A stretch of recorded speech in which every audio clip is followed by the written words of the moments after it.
buenas tardes. Bienvenidos a un programa más de diálogos parlamentarios, un programa que se transmite bajo los auspicios de la Secretaría Académica de la Universidad Autónoma de Nuevo León. Esta tarde vamos a tener el privilegio, realmente es eso, de conversar con Miguel Covarrubias. Miguel Covarrubias, amigo mío, desde luego, poeta, editor, ensayista, es decir, alguien que ha estado sumergido en el mundo de las letras, de los libros, y no solo eso, sino inmerso también en el discurrir de la cultura en Monterrey. Esto pues le permite o le ha permitido a Humberto Salazar, también amigo nuestro y autor, hacer una compilación de varios de sus trabajos, así como de una serie de entrevistas que se le han realizado. Yo incluso le pude haber hecho una de ellas. Y en esta ocasión yo quisiera hacer una suerte de recorrido un poco más amplio acerca de lo que ha sido la presencia de Miguel Covarrubias en la cultura de Monterrey. Miguel, ante todo, pues buenas tardes, bienvenido a este programa. Y me gustaría empezar por esto. Tú, si en una mirada retrospectiva, ¿cuándo sientes que pudiste haberte iniciado en, digamos, la expresión de la cultura? No quiero decir que en las letras, porque finalmente, pues, eso de repente lo pierde uno en sus recuerdos, pero sí ya en la expresión artística de las letras. En primer lugar, muchas gracias, Abraham, por esta invitación, por esta oportunidad de dar a conocer algunos detalles, como tú los has estado indicando. Mira, en mi caso, puedo hablar de una fecha y de un acontecimiento muy preciso. Yo, mientras fui un niño, un adolescente, yo no me manifesté de ninguna manera en alguna actividad, ¿verdad?, precoz, ¿verdad?, en el mundo editorial o en el mundo cultural o algo así. Sin embargo, bueno, pues fui un precoz, sí, lector, ¿verdad?, eso sí, pero ya al llegar a la preparatoria, a la Escuela de Bachilleres número 1, me nació la idea de, junto con algunos amigos, de hacer un periódico. El periódico se llamó El Estudiante. Y en octubre de 1957 aparece este periódico. Yo figuro como director y también como autor de mi primer trabajo, mi primer escrito, que se llamaba Cercano Oriente. Hablaba del asunto aquel sempiterno de los enfrentamientos entre israelíes y el mundo árabe, ¿verdad? Y allí empecé con esta idea así diversificada de cultivar varios géneros, porque yo hacía epigramas, hacía una sección que se llamaba, una sección muy amplia, en donde combinaba pequeñas historias, anécdotas, bromas, noticias del teatro universitario, que siempre me interesó. En fin, era un tutti frutti, pues, que al parecer gustaba, por lo menos no era ignorado, por los escasos lectores que tenía la preparatoria número 1. Claro, pero a ver, en esa época, ¿cuál pudo haber sido el clima cultural que se vivía en Monterrey? Bueno, me toca, por suerte, me han tocado muchas cosas iniciales, en su momento inicial. Por ejemplo, la creación de un grupo cultural que pretendía abarcar distintas cosas, ¿no?, como por ejemplo la oratoria, la historia, el deporte, la escritura y la publicación. Y allí es donde algunos de estos amigos míos de entonces se me acercan sabiendo que yo estaba en la imprenta de mi padre, en la imprenta que estaba en la calle Vallarta, y que yo me dedicaba a imprimir, yo era un impresor, ¿no? Era impresor y era encuadernador y era cajista y todo ese tipo de cosas. Entonces me preguntan que dónde se podría hacer una revista que tuviera calidad y que tuviera profusión de cuadros, de pinturas y todo eso. Yo ya les indiqué, ¿verdad?, varios lugares, la imprenta Madero, la imprenta de Chemo Cantú, uno de los hijos de don Jesús Cantú, el director del periódico El Porvenir, etc. Claro que se llevaron la sorpresa de su vida cuando les presentaron un presupuesto, ¿verdad? Y dijeron, no, esto pues, ¿cómo le hacemos? No podemos afrontarlo. Y dijeron, bueno, ¿y por qué no lo hacemos ahí en la imprenta de ustedes? En la Vallarta. Pues encantado, ¿cómo no? Vamos a hacerlo. Y como lo he dicho antes, de ver dan ganas, porque ya tenían ellos con el contenido, pues, del primer número, y mientras yo empecé también a escribir un cuento, ¿verdad? Y se los mostré, y dijeron, está bien, lo incluimos, pues ahí para el Real. Ya me quedé yo en la revista Apolodionis, que es la revista de este grupo, y que creo que pues es uno de los hitos en el mundo editorial universitario. Hizo época. Sí. La verdad es que esa revista hizo época y se instala, digamos, en un momento donde ya empiezan a reverberar, por lo menos, todo aquello que fue la cultura intensa, contestataria de los años 60, sobre todo para quienes tenían una cierta edad, como tú andabas en los 19, 20 años. Sí, exactamente. Pues, en la preparatoria, bueno, pues andábamos en los 17, 18 años, principios de leyes, porque empecé estudiando en la Facultad de Derecho, y claro, pues había mucha efervescencia, ¿verdad? Claro. Dentro de lo que se llamaba política universitaria, y pues quieras que no, ahí estuvimos. El maestro Rangel Frías pues jugó un papel muy decidido en la promoción de la cultura. Entonces, exactamente, ¿no? Y en el caso nuestro, en el caso digamos, de la generación de la que yo formaba parte, pues esto vino ya después, ¿verdad? O sea, lo que corresponde como expresión literaria y cultural digamos, de mayor intensidad, fue la de la revista Catarsis. Catarsis, que se componía de un grupo de los que se dio en llamar juniors. Yeah. Juniors. Y juniors eran por JR, Juventudes Rangelistas. JR de Juventudes Rangelistas. Y de ahí la cuestión esta de llamarlos juniors. Y dentro de los juniors, que estaban en la política del Estado ya, porque el maestro Rangel Frías ya era gobernador, después de ser rector, había, digamos, un ala, ¿verdad?, totalmente literaria, ¿verdad?, de poetas y narradores, como Arturo Cantú, Hugo Padilla, Homero Garza, y contaron ellos con apoyos y colaboraciones del mismo Alfonso Reyes, Octavio Paz, por ejemplo. Lo de nosotros vino un poquito después. Sí, de cualquier manera era, digamos, un momento cultural sí. Muy, digamos, lleno de referencias ya y de expectativas, ¿no? Exacto. Porque entonces allí ya tú tienes pronto la novela de Fuentes, de Carlos Fuentes. Sí. Tienes tú la novela de Rulfo. Sí, fueron autores que a nosotros nos simbraron.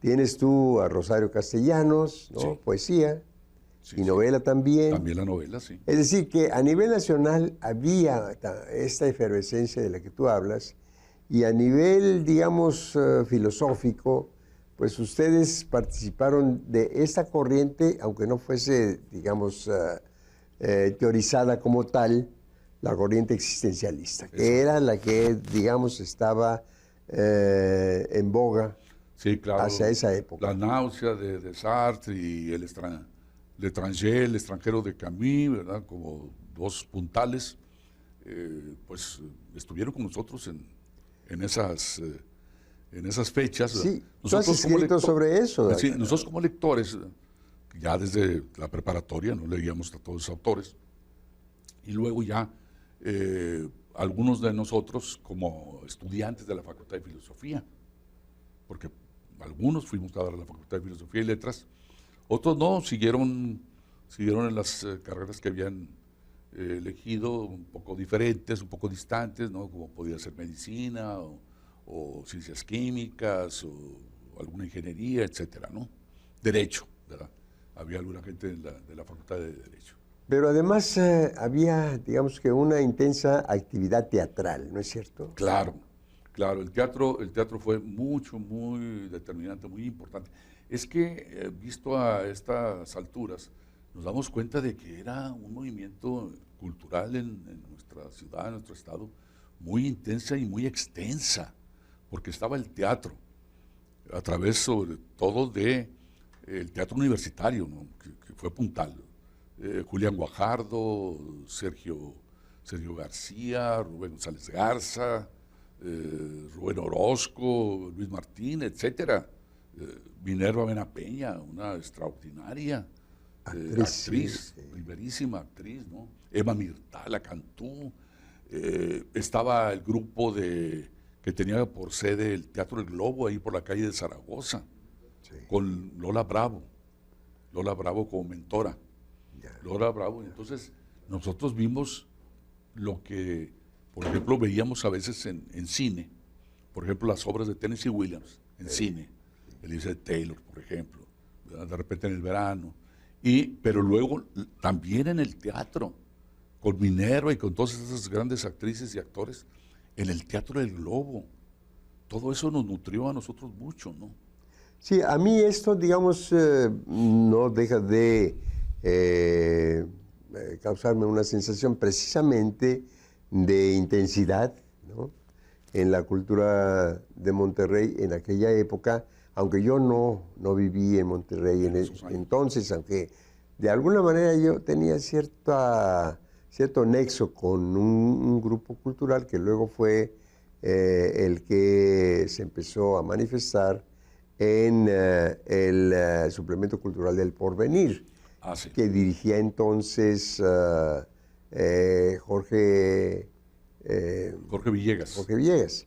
Entonces, bueno, pues para mí me tocaba ver algo de este movimiento, aunque no de manera cotidiana, ni mucho menos. Yo viví en Saltillo, pero ciertamente, digamos que su influencia nos llegaba hasta Saltillo, ¿no? Sí.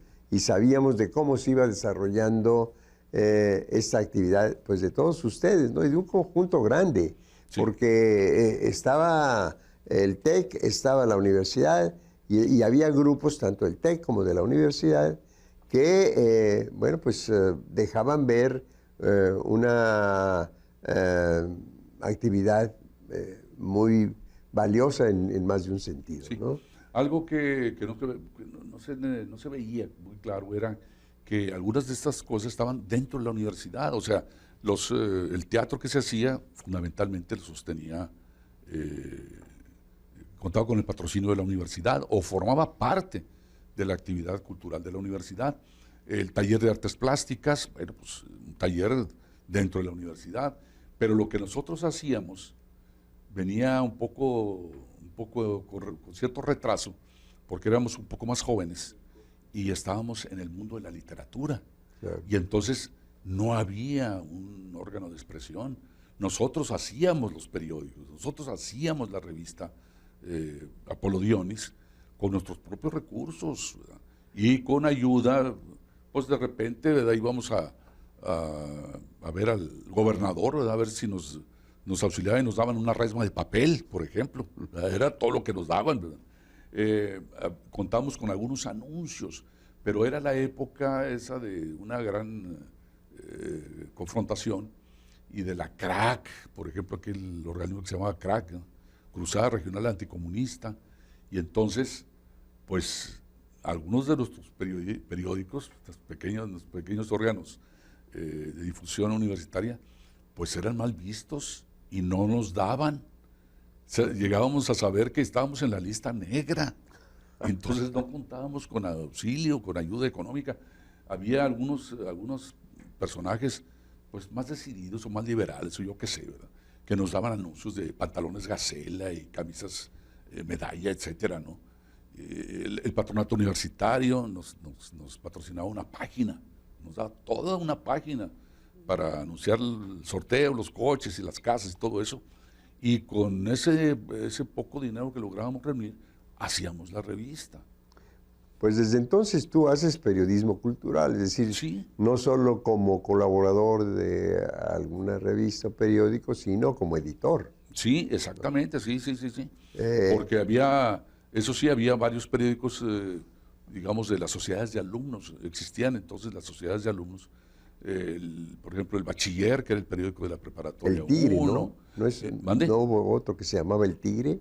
El Tigre, que lo hacía Jorge Covarrubias. Tu hermano, El Bachiller sí. lo hacía Rafael Covarrubias. Y el estudiante lo hacía yo, Miguel Covarrubias, hazme el favor, ¿no?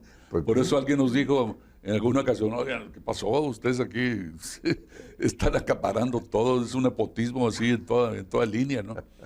Pero pues nada, eran esfuerzos pues personales y de grupo, salvo el Bachiller, que ese sí era un órgano oficial, ¿verdad?, de la preparatoria. Ya. Y estaba ¿cómo se llamaban? Sí, periódicos de ingeniería mecánica y de ingeniería civil. Había un movimiento, pues, ¿no? En el sentido del mundo que se manifestaba más bien en el mundo de las ideas, el mundo de la política, pero estaba también el del mundo de la cultura, ¿no? Claro. El de la literatura. Tú acabas de mencionar precisamente al taller de artes plásticas, que luego siguió el taller de experimentación plástica, ¿no? Después, sí, exactamente. Cuando pues hubo ahí, digamos, una efervescencia, siempre había efervescencia, pues, ¿no? Pero, en fin, se habló de ese otro taller, porque resulta que, debo decir aquí, que un elemento muy importante para nosotros fue que, además de todos estos elementos que hemos mencionado, estaba el periódico del Patronato Universitario, Vida Universitaria. Vida Universitaria, Y en claro. Vida Universitaria, Horacio Salazar Ortiz, uno de nuestros compañeros, Poeta. un poeta, uno de los miembros de la revista Prodionis, pues era el jefe de redacción de ese periódico. Entonces, pues abarcábamos, ¿verdad?, mucho terreno, porque resulta que allí llegábamos y estaban los pintores entregando sus viñetas, ¿verdad?, que ilustraban los ensayos de Alfonso Reyes y de el licenciado Genaro Salinas Quiroga, el doctor Agustín González Fernández del Valle, de Eleodoro Peña, ¿cómo Eleodoro? Un escritor salvadoreño, hondureño, ahí se me va el nombre. En fin, entonces era también un centro de reunión, ¿verdad?, donde llegábamos nosotros a entregar nuestras reseñas, porque luego yo también era reportero de la Gaceta esta, Vida Universitaria, y pues nunca me conformaba yo con lo que estaba así como muy bien acotado, sino que decía yo, bueno, pues hay funciones de teatro, pues yo voy y yo las reseño. Y entonces reseñaba piezas teatrales, al mismo tiempo que había también otra efervescencia, otra vez la palabra efervescencia, por el mundo del cine. Claro. Nosotros fuimos de los pioneros en el sentido de hablar del llamado cine de autor. Claro. ¿Verdad? De establecer que había un cine como industria y un cine como arte. Claro. ¿Verdad? Fundamentalmente Hollywood, ¿verdad?, por el lado comercial, y Europa, ¿verdad?, Francia, Alemania, etcétera. Nos tocó vivir, no solo a ustedes, por el mundo de la cultura. A diversos grupos en otras partes. Aquí, el cine de la nueva ola francesa. ¿no? Claro, todo eso, ¿no? De Chabrol y de Truffaut, etcétera, ¿no? Sí. Entonces, constituimos un cineclub también, que se llamó Luis Buñuel, porque tenemos una gran Muy admiración por Luis. importantes los cineclubs, ¿no? Sí. Yo creo que son muy formativos. Y entonces, por ejemplo, a mí me invitaban de repente allí a algunos de los compañeros para que los sustituyera o alguna cosa así por el estilo en alguna clase de la preparatoria. Y entonces yo iba y les hablaba de esto, del cine, ¿verdad? Diciéndoles que me sorprendía que todos, absolutamente todos asistían al cine. Quizás no leían una novela, aunque fuera de Rulfo, aunque se tratara de Rulfo, pero sí iban al cine, todos iban al cine y no tenían un criterio para distinguir qué era el cine valioso y cuál era el cine meramente escapista, ¿verdad? Claro. Entonces esas cosas eran novedades en aquel momento. Pero incluso sobre la plástica, pues hubo una generación, ¿no? Claro. Muy importante. Sí, porque se produjo en ese sentido. De esas reuniones que teníamos ahí en Vía Universitaria, pues empezaron los traspasos, digamos, ¿verdad? Oye, pues hacen ustedes ilustraciones para Vía Universitaria y les pagaban, ¿verdad? Modestamente, pero les pagaban. Y a mí me pagaban, a los demás reporteros nos pagaban modestamente, algo. Pero decíamos, nosotros hacemos esta revista y pues aquí no hay paga. Y entonces ellos, de mil amores, ¿verdad?, empezaron a participar, ¿verdad?, con la revista.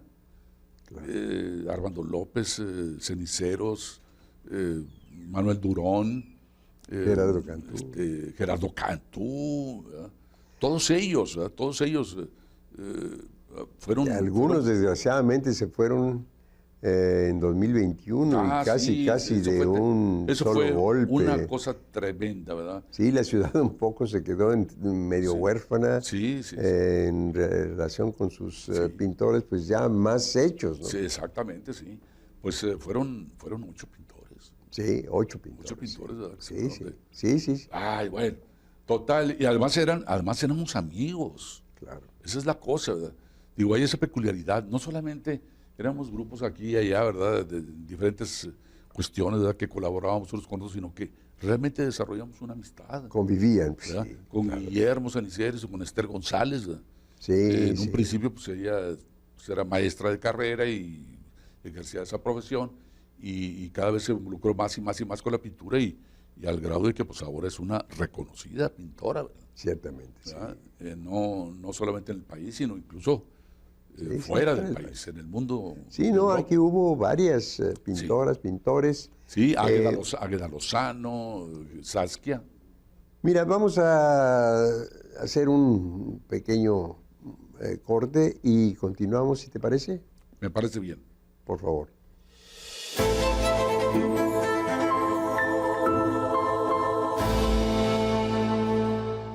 Aparte de ser partícipe de este movimiento cultural importante, o muy importante, diría yo, en Monterrey, pues tú pronto empezaste a cultivar, aparte de la prosa,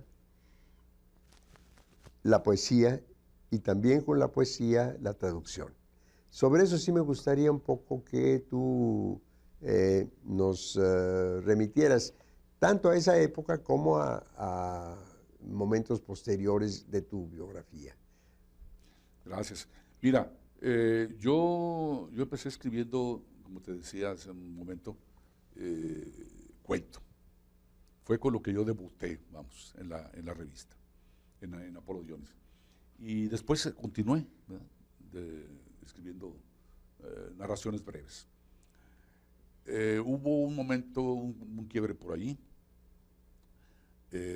respecto del ejercicio de la narrativa breve, y coincidió eso con la invitación que me hizo a mí en lo personal el arquitecto Manuel Rodríguez Vizcarra, gran editor, un personaje sumamente importante, definitivo en el mundo de la literatura y de la difusión, de la edición, pues, de libros que, bueno, en un principio él hacía algo así como, yo lo he dicho así, como si fueran como libretos, como cuando llegábamos a la ópera, pues usaban un libreto, ¿verdad? Sí. Con una tontería además de anuncios, pues, descripción, ¿verdad? De la trama, de los... Sí, sí, el programa de mano normal. La biografía, ¿verdad? De los cantantes, de los músicos, etcétera, ¿no? Entonces, el arquitecto hacía, dentro del tecnológico, este tipo de presentaciones de autores universales, ¿no? Recuerdo que uno de ellos era Baudelaire, otro era García Lorca, otro era... Poesía en el mundo, Antoine de realmente Saint-Exupéry, también fue muy Poesía trascendente, en el ¿no? mundo. Y entonces giró, ¿verdad?, hacia los libros, pequeños libros, ya no los cuadernos estos informativos, sino ya plaquetas, pues, o pequeños libros. Y seguían apareciendo, ¿verdad?, los grandes autores, ¿no? Y en un momento dado empezó a invitar a los autores de Nuevo León. Bueno, pues ahí estaba Ernesto Rangel Domene, tuvo varios títulos. Invitó a Horacio Salazar, invitó a Andrés Huerta, a Gloria Collado, a un servidor, y a otros más, ¿verdad? Y como era una plaqueta, a mí se me ocurrió que yo podía publicar más que poemas en verso, digamos, poemas en prosa. Unas prosas que yo veía que podían ser poemas, que podían ser pequeños relatos. Un poco lo de Julio Torri, ¿verdad? Algo así. De manera que entonces aparezco yo ya publicando no un libro de relatos como fue el primero, que se llamó La raíz ausente, o como minusculario, sino este cuaderno que se llamó El poeta. Sí. Era El poeta. Yo continué pues ya combinando el verso y el poema en prosa. Y le hablé al arquitecto en una ocasión, le dije, oiga, tengo el libro, aquel cuaderno, El poeta, pero ya muy agrandado, muy crecido, como 3 o 4 tantos, ¿no? Y le dije, y me dijo, oiga, pero yo no publico reediciones. Tenía esa política, ¿verdad? No hay reediciones. Y dije, caray, ¿entonces qué? Y de ahí vino El segundo poeta. Ah, ya. Ahí Claro. nació el título. A mí se me ocurrió, ¿verdad? Dije, pues que como el primero, obvio, pues es el segundo. Vámonos. Y entonces apareció, ¿verdad? Ya como un libro, ¿verdad? Ya no una plaqueta, sino ya un libro. No de no muy grueso, porque pues, finalmente era poesía. Y así, ¿verdad? Así seguimos ya con ese, digamos, con esa línea, pues, ¿no? ¿Y tu arista de traductor, Y luego, cómo se produce? y luego también, en mi caso no han sido cosas así premeditadas, ahora voy a hacer esto, y ahora voy a hacer esto otro, sino que según las circunstancias, yo creo que he sabido subirme en la punta de la ola, ¿no? Me refiero a esto, a que, pues, tú iniciaste la revista Deslinde en la Facultad de Filosofía y Letras, y me llamó de veras mucho la atención, y yo creo que no nomás a mí, el que la revista abriera con un poema traducido. No solamente, no era abrir con un poema, haciendo que pues podía pensarse que pues, un ensayo filosófico o algo sobre de historia regional o nacional, yo qué sé. No, un poema. Y luego traducido. Bueno, tú fuiste el primer director, después estuvo Pepe Mendirichaga, y luego estuvo Herón Pérez, con pues, estadías breves, ¿verdad? Un año. Después y finalmente tú, pues, y luego ya me quedé, más de 10 años, ¿no? Yo estuve 15 años. 15 años. Sí. 15 años, de los 18, sí, ¿verdad? Que tuvo la revista. Entonces, resulta que pues había una serie de colaboradores, ¿verdad? Que hacían las versiones, ¿verdad? Sí, sí. ¿Verdad? De aquí y de allá, ¿verdad? De diferentes idiomas y de diferentes lugares, no eran traductores locales ni nada de eso. No existía prácticamente la traducción de poesía y la traducción literaria en Monterrey, no existía. Ese fue, digamos, el inicio. ¿verdad? Deslinde. Entonces, pero antes, discúlpame, también colaborabas en Cátedra. Cátedra fue posterior. Fue posterior. Es que mira, rápidamente, hubo dos cátedras. Cátedra, que fue un periódico de la Sociedad de Alumnos de Filosofía y Letras. Yo era el presidente en ese tiempo y yo personalmente me encargué de hacer esa hoja, una hoja grande, que se llamó Cátedra. Y luego ya, pues, terminó la Sociedad de Alumnos, digo, pues, obviamente ya dejé de ser estudiante y ya pasé luego a ser maestro. Y entonces, pues que vamos a hacer una revista y entonces yo propuse, pues, ¿por qué no llamarla Cátedra? Pero ya con otras dimensiones y con otra intención, en fin. Y entonces me tocó iniciar también esa revista Cátedra. Y por supuesto, pues ahí colaboré, ¿verdad? Ahí hay algunas participaciones mías. Resulta pues que como fue un poco azaroso este cambio, ¿no? Del maestro Averón Pérez, que se fue de la ciudad, se fue a Michoacán, y un servidor, y no teníamos materiales, ¿verdad? Y la revista pues estaba colgando mucho, no salía. Entonces dije, bueno, pues voy a hacerlo yo. Pues ya había hecho yo alguna cosita, ¿verdad? Por ahí algunas cosas muy breves, incluso en Napoleones, me atreví a una versión de Rambón, nada menos. Bueno, y en una revista de la Normal Superior y así. Entonces empecé yo a hacer versiones, ¿verdad? Del francés. Y como había yo por ese tiempo incursionado en el aprendizaje, intentaba yo el aprendizaje del alemán, dije yo, bueno, pues hay que atreverse, ¿no? Hay que atreverse. Y empecé a traducir también poetas alemanes, de lengua alemana, no solamente de lengua francesa. Y así me la llevé, y entonces la alternaba, en uno eran franceses y en el otro eran alemanes. Al grado de que casi yo estaba yo ocupando todo ese espacio, ¿verdad? El de la traducción. Sin embargo, había colaboradores, amigos, autores de otras partes que también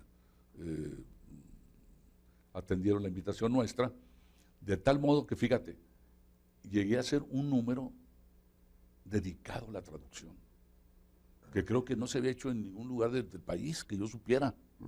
Un número dedicado a la traducción, inclusive la última sección que se refería al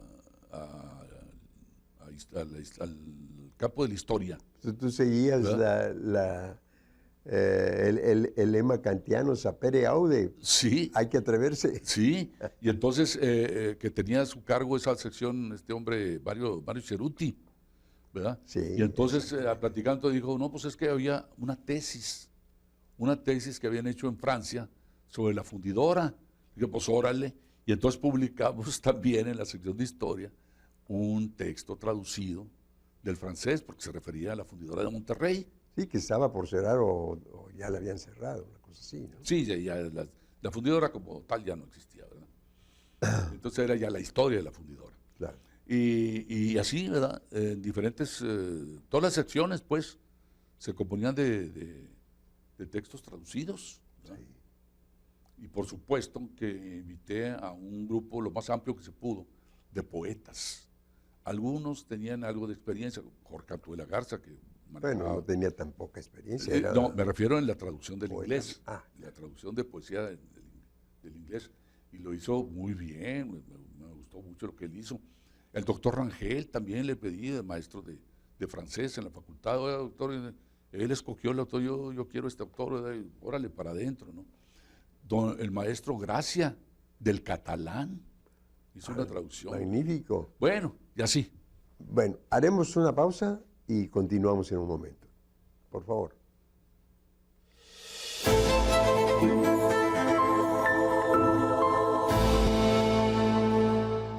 Digamos que en tu estilo, tú te has definido y así tituló precisamente Humberto Salazar este libro con recopilaciones diversas de tu participación en diversos momentos, y se llama Entre Apolo y Dionisos. un poco, a mí me gustaría que eso lo ligaras con tus libros. ¿De qué manera esta línea, digamos, clásica, ¿no? Y esta otra, pues, de carácter juguetón, ¿no? Ha sido parte de tu obra, ¿no? Bueno, entre Apolo y Dionisios, bueno, viene para empezar de la revista Apolodiones, es Apolo y Dionisios, los dos elementos. Entonces, como, pues sí, hemos seguido, creo yo que pues, por allí, por esa doble vía, por eso fue que Humberto tituló esta reunión de textos y un acto que hubo en la biblioteca como entre Apolo y Dionisios, ¿verdad? Ubicándome a mí allí. Y bueno, yo nomás digo, nomás no me dejan a mí solo, ¿verdad? Somos un grupo, ¿verdad? Fuimos un grupo que se inició pues en las letras en aquellos años finales de los 50, ¿verdad? Y principios de los 60. Y ya para estas alturas, bueno, pues ya el trabajo de la poesía y de las versiones de poesía del francés y del alemán al español, pues ya estaba ya muy establecido, ¿no? Quiero mencionar esto, mira, en el año en que empieza esto, ¿verdad? Que comprende este libro, el año de los 80, de los 80 años de un servidor, el año 2020, aparece un volumen que se llama Prosa Ajena, sí. Porque yo empecé a hacer cosas que pues no veía yo que fueran muy socorridas, ¿verdad? Ni que muchos la ambicionaran, ¿no? La traducción de prosa, porque no deja de tener cierto aura, ¿verdad? Cierto halo, la traducción de poesía, ¿verdad? Considerando que la poesía pues, es como el culmen, ¿verdad? De las letras. Entonces, prosa ajena, ¿verdad? Ensayos, entrevistas, reseñas, etcétera. ¿Verdad? Pero aportaciones tuyas incluso. Sí, del francés y del alemán. En su mayoría francés y en menor del alemán. Pero luego publico un segundo libro que se llama, en ese mismo año 20, un libro de poesía, de poesía propia, poesía original, ¿verdad? Yo siempre le pongo comillas, ¿verdad? Poesía original, que se llamó Calavera Andante, ¿verdad? Y otro libro en el mismo año, es una racha, ¿no?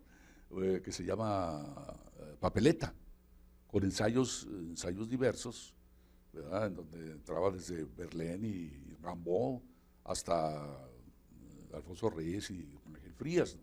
Que a ti te ha gustado justamente jugar con lo del papel, papeleta, sí. ¿no? Archivos, sí, sí, ¿no? Sí, era papelería, uno que no lleva hay uno solo que no lleva el título, que es Olavide Osade, luego nueva papelería, papelería en trámite, papelorio y papeleta. Esos son hasta el momento, ¿verdad? 6 títulos. Tocó la casualidad de que en ese año se cumplían 50. O sea, en 1970 me publicaron Papelería, mi primer atrevimiento en el mundo del ensayo y la crítica, y luego, 50 años exactamente después, aparece Papeleta. Muy bien, pues... Se cerró ese círculo. Un postaplauso. Sí. y luego, inmediatamente, Archivo de Traducciones. Claro. Archivo de Traducciones del que había sacado una edición breve, unos 10 años antes, y luego ahora un libro que Humberto decía, pues es que estos libros son obras primas, ¿verdad? Son primas hermanas, ¿no? El papel, ¿cómo se llama? El libro de este Archivo de Traducciones y el de Prosa Ajena, ¿verdad? Los libros de buen grosor, ¿verdad? No eran así nomás 2, 3 cositas, no. 2 libros muy completos, 800 páginas, digamos, en números cerrados. Y después de eso vino este libro, que es un libro de aportaciones hacia un servidor, ¿verdad? Hablando de un servidor, pero también yo estoy inmiscuido, ¿verdad? Porque yo también aparezco en las conversaciones, claro, ¿verdad? Con diferentes personajes, ¿verdad? Tú uno entre varios. ¿No? Pues mira, esa rápida, ese rápido recorrido, ¿no? Que ya se nos agota pronto el tiempo, Sí. como quiera, desde una época pues en donde florece, los fines de los 50, los 60, todo este tipo de manifestaciones artístico-culturales en Monterrey, pues por lo menos debiera dejarnos una reflexión en relación con lo que hoy tú puedes advertir, ¿no? Percibir que hay en la ciudad. ¿Cuál pudiera ser así un poco la diferencia o la complementariedad? Bueno, mira, creo que eso de alguna manera pues yo lo tengo más o menos asimilado porque yo me he manejado dentro de la universidad desde aquellos años, del centenario, era el centenario del Colegio Civil, Sí. que se festejó entonces, ¿verdad? Yo soy de esa generación. Entonces de ahí para acá pues las colaboraciones han sido dentro de la universidad, ¿verdad? Que Vida Universitaria, que la revista Deslinde, que la revista Armas y Letras, por ejemplo, ¿no? El aprendizaje en la Facultad de Filosofía, la enseñanza en la misma Facultad de Filosofía.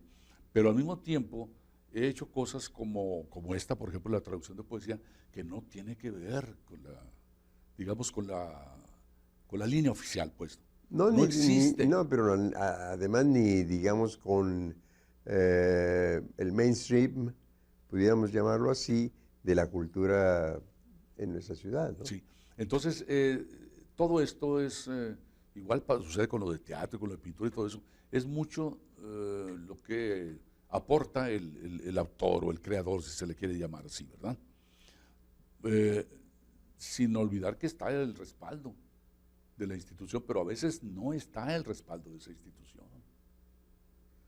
Yo recuerdo a Sergio García cuando se estableció el Premio a las Artes por primera vez, y yo había oído que había mucho escepticismo, había cierto temor, porque decían, pues les damos premios a los ingenieros, les damos premios a los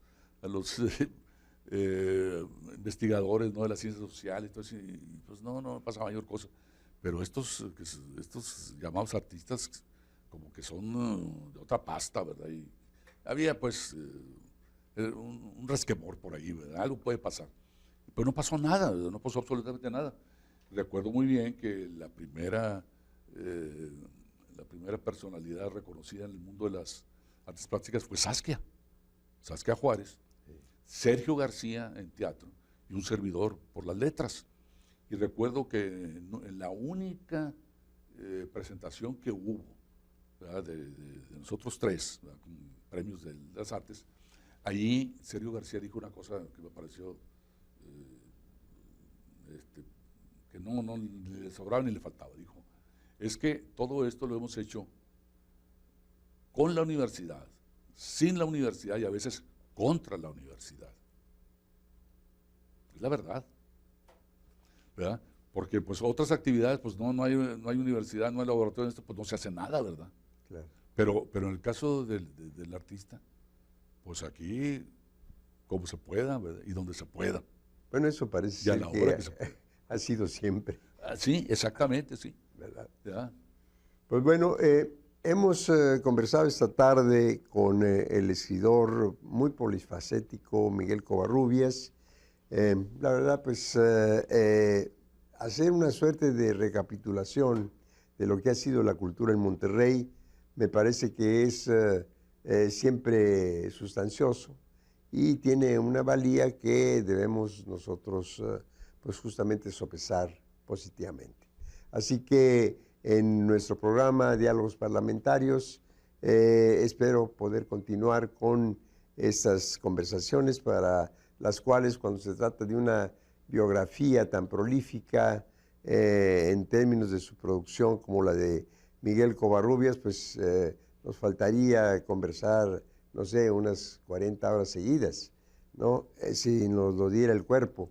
Pero creo que esta conversación le será valiosa, lo mismo a nuestro público y a todo mundo que pudiese estar viendo este programa, así que les agradecemos mucho. Miguel, muchas gracias por estar esta tarde aquí en nuestro programa y los invitamos para nuestra próxima edición. Que tengan buenas tardes.